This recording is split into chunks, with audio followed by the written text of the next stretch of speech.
So I got it up and running, and it's no longer jetting up to 450, 480 psi. We're staying around 250.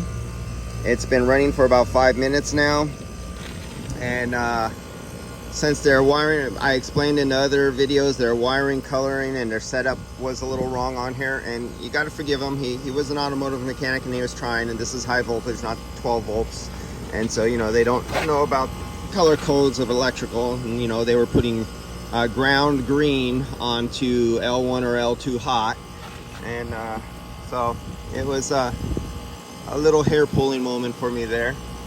And so it's up and running. That's what I need. I have an appointment in Burlingame to get to an hour, so I'm gonna let this run another 5 minutes to stabilize. And we got a superheat of 16, but this is an expansion valve system, so we're looking over there at the subcooling. And the subcooling, they're calling for 8 or 12 or 14. What was this one? I think this was 14. You guys are seeing it, and my eyes are not seeing it. Right there we go. Indoor take subcooling, 14 degrees.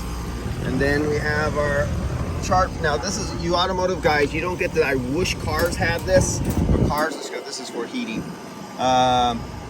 Cars don't have this, unfortunately. So we're at, I think we're at 70 degrees right now. And I gotta check that. We were at 65 this morning when I first got here a few hours ago.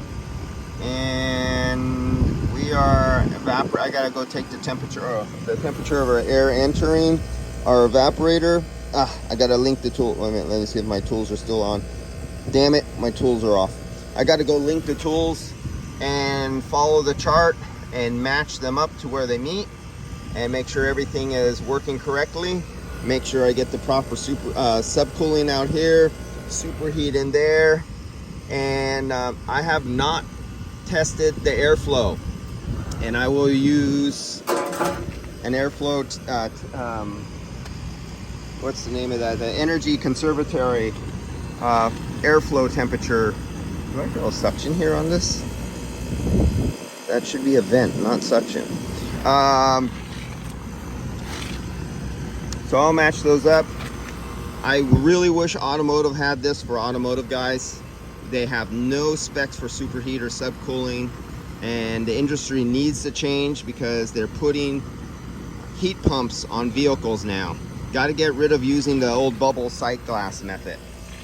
All right, I'll be back while I go hook up our supply and our return. Yep, they're both off. All right, I'll be back.